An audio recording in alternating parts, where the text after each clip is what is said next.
Question पढ़िए।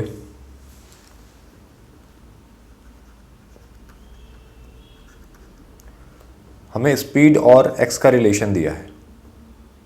अब यहाँ v का मीनिंग क्या है और x का मीनिंग क्या है ये समझना है। हमें स्पीड और x का रिलेशन दिया है। पार्टिकल x एक्सिस के अलॉन्ग मूव कर रहा है, along positive direction of x। Particle जब मूव कर रहा है तो उसका डायरेक्शन चेंज नहीं हो रहा है, एक ही डायरेक्शन में मूव कर रहा है। तो अगर एक ही डायरेक्शन में मूव कर रहा है इसका मतलब उसका वेलोसिटी भी बदल नहीं रहा है। तो यहाँ जो स्पीड का रिलेशन दिया है उसे हम वेलोसिटी के रिलेशन की तरह ट्रीट कर सकते हैं। ठीक है, इसका रीज़न समझा? क्योंकि एक ही डायरेक्शन में मूव कर रहा है इसलिए स्पीड को आप वेलोसिटी की तरह ट्रीट कर सकते हो, क्योंकि ये यूनि डायरेक्शनल है मोशन इसका। ठीक है, दूसरी बात, पार्टिकल गिवन है कि t इक्वल टू 0 पर ओरिजिन पर है। मतलब जब t 0 है शुरुआत में इनिशियली, तब x भी 0 है। इसीलिए ओरिजिन के रेस्पेक्ट में जो भी पोजीशन आएगा पार्टिकल का वही पोजीशन डिस्प्लेसमेंट होगा। तो यहाँ आप x को डिस्प्लेसमेंट की तरह ट्रीट कर सकते हो।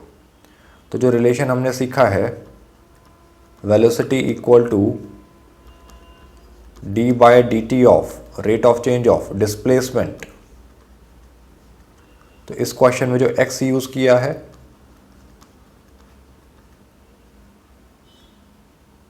उसे मैं डिस्प्लेसमेंट की जगह लिख रहा हूँ। क्यों लिख रहा हूँ उसका रीज़न बताया, क्योंकि पार्टिकल ओरिजिन से मोशन शुरू कर रहा है। और वेलोसिटी को v लिखा जा सकता है। ये भी क्यों लिखा जा सकता है ये भी हमने बात किया, क्योंकि ये यूनि डायरेक्शनल मोशन है। ठीक है,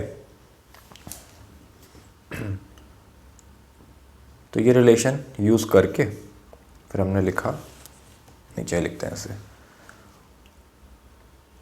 v dt is equal to dx।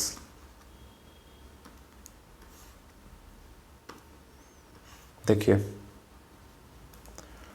v की जगह लिख रहे हैं हम b रूट x, तो b root x dt equal to dx। x वाले टर्म्स एक साथ लिखिए, तो यहाँ से बनाइए dt equal to dx by b root x। x वाले टर्म्स को dx के साथ लेकर आए और dt को अलग रखा। ऐसा करने से इंटीग्रेशन पॉसिबल हो पाएगा, इंटीग्रेशन कर पाएंगे हम। आप x का इंटीग्रेशन t के रेस्पेक्ट में नहीं कर सकते, है ना, तो इसलिए वेरिएबल ऑफ इंटीग्रेशन के साथ ही करस्पॉन्डिंग वेरिएबल रखा। अब दोनों साइड में इंटीग्रेशन कर दीजिए, तो dt का इंटीग्रेशन कर रहे हैं। ठीक से लिखते हैं इसे, ये इंपॉर्टेंट पार्ट होता है किसी भी इंटीग्रेशन डिफरेंशिएशन वाले प्रॉब्लम का। इंटीग्रेशन वाले प्रॉब्लम्स में जब आप इंटीग्रेशन लगाते हो कभी भी, चाहे मैथमेटिक्स में हो या फिज़िक्स में, सबसे ज़्यादा ज़रूरी पार्ट होता है लिमिट्स उसमें अप्लाई करना। ठीक है, यहाँ तक पहुँचना तो कोई बड़ी बात नहीं थी। अब लिमिट्स का ध्यान रखिए। हमें फाइंड क्या करना है, calculate the speed of the particle at time t equals to alpha. तो टाइम 0 से t इक्वल टू 0 से t इक्वल टू अल्फ़ा तक हम dt का इंटीग्रेशन करेंगे। ठीक है, ऐसा कहिए इंटीग्रल dt सॉल्व करेंगे। तो जो टाइम के लिमिट्स लगे लेफ्ट हैंड साइड में उसी के करस्पॉन्डिंग x के लिमिट्स आने चाहिए, क्योंकि राइट हैंड साइड में वेरिएबल ऑफ इंटीग्रेशन x है। तो राइट हैंड साइड में जो लिमिट्स आएंगे वो x के ही लिमिट आएंगे। लिमिट उसी के लगते हैं जो वेरिएबल ऑफ इंटीग्रेशन है।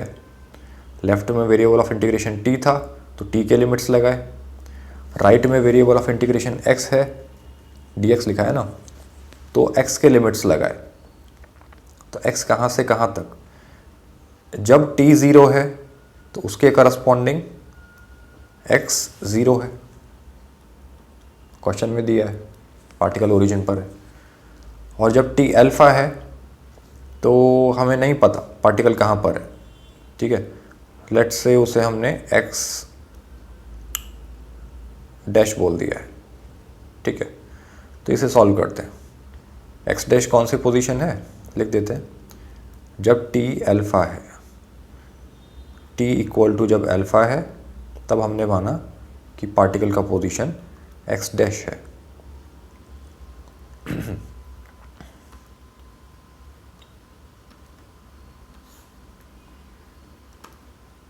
ये इंटीग्रेशन सॉल्व करते हैं। Integral D T, integral 1 D T, तो इंटीग्रल डी टी होता है टी, 1 का इंटीग्रेशन टी के रेस्पेक्ट में टी ही होता है। लिमिट्स लगाए इसमें, from 0 to alpha is equal to. अब इसका इंटीग्रेशन सॉल्व कर रहे हैं राइट हैंड साइड वाला। तो राइट हैंड साइड में जो इंटीग्रेशन है उसमें देखिए 1/b कांस्टेंट है, बाहर रखा। रूट ऑफ एक्स का इंटीग्रेशन, तो इसे ऐसा समझिए, ऐसा लिखा है एक्स पावर माइनस 1/2 का इंटीग्रेशन। रूट ऑफ एक्स को 1 अपॉन रूट एक्स को लिखा जा सकता है एक्स पावर माइनस 1/2। इसमें तो लिमिट पुट कर दिया, upper limit minus lower limit, तो टी का वैल्यू आ गया alpha minus 0 equal to 1/b। ये इंटीग्रेशन सॉल्व किया तो आएगा X power minus 1/2 plus 1 upon minus 1/2 plus 1। X power N का फॉर्मूला यूज़ किया तो माइनस 1/2 प्लस 1 होता है 1/2 अपॉन नीचे भी आया 1/2। तो अल्फ़ा माइनस 0 तो अल्फ़ा ही हुआ, 1/2 नीचे लिखा हुआ है डिनोमिनेटर में, तो इसे ऐसा लिखा जा सकता है 2/b, न्यूमरेटर में 2 मल्टीप्लाई कर दिया, इंटू एक्स पावर 1/2। जिसे नहीं समझा, अगर डिनोमिनेटर में ऐसा कुछ लिखा है 1/a टाइप से कुछ लिखा है, तो इसका मीनिंग क्या है? इसका मीनिंग ये है कि 1 डिवाइड हो रहा है 1/a से, तो इसका मतलब डिवाइड को इनटू बनाओगे तो राइट साइड वाली फ्रैक्शन का रेसिप्रोकल हो जाएगा, तो a लिखा है, a मल्टीप्लिकेशन में आ जाएगा। हाँ, तो इसलिए हमने नीचे जो 1/2 लिखा था उसको ऊपर 2 लिखकर मल्टीप्लाई कर दिया, तो ये आ रहा है alpha equals to 2/b into X power 1/2, मतलब रूट एक्स। हमें फाइंड करना है स्पीड इस टाइम पर जब t का वैल्यू अल्फ़ा है, तब स्पीड कितना है। अच्छा, यहाँ x के लिमिट्स तो लगाए ही नहीं हमने। लिमिट्स क्या थे x के? 0 टू एक्स डैश, तो लिमिट लगा हुए थे इसमें 0 to X dash, 0 to X dash, तो अल्टीमेटली ये रूट एक्स डैश ही आ गया। नेक्स्ट पेज पर लिख लेते हैं। देखिए ये जो आया आपके पास ये है alpha is equal to 2/b root of X. इसमें लिमिट लगा रखा है आपने 0 टू एक्स डैश, तो 2/b, पहले अपर लिमिट पुट किया तो आया root of X dash, lower limit put किया तो आया रूट ऑफ 0, तो रूट ऑफ 0 तो 0 ही होता है, तो उसे नहीं लिखा मैंने। ये रिलेशन आ रहा है, ठीक है। तो उन्होंने कहा है कि जब टाइम अल्फ़ा है तब v कितना होगा, तो उन्होंने हमें v और x का रिलेशन दिया है, v equal to b root X, question में गिवन है।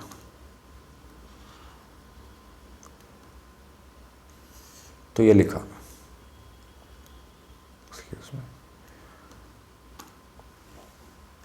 v equal to b root X. तो जब टाइम अल्फ़ा है तब x कितना है, x डैश, तो हमें इस मोमेंट पर ही, तो इस इंस्टेंट पर ही तो v फाइंड करना है, तो इस इंस्टेंट पर v क्या होगा, ठीक है।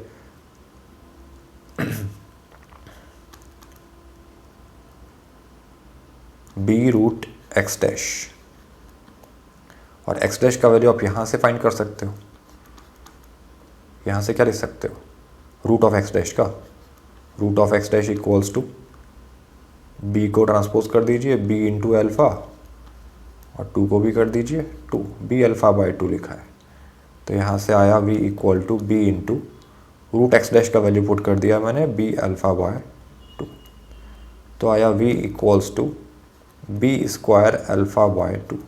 ये डिज़ायर्ड v का वैल्यू है जब x का वैल्यू x डैश है और t का वैल्यू अल्फ़ा है। हमें अल्फ़ा के टर्म में आंसर लाना था जो भी यूनिट्स दिए।